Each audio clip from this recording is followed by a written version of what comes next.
झुकना ही पड़ेगा।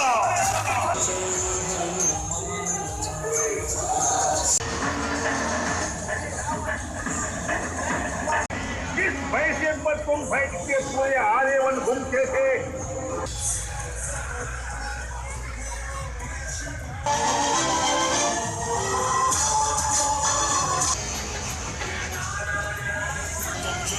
छोड़कर वहीं भागे, तो मैं तुम्हें मृत्यु लोक अवश्य पहुंचा दूंगा।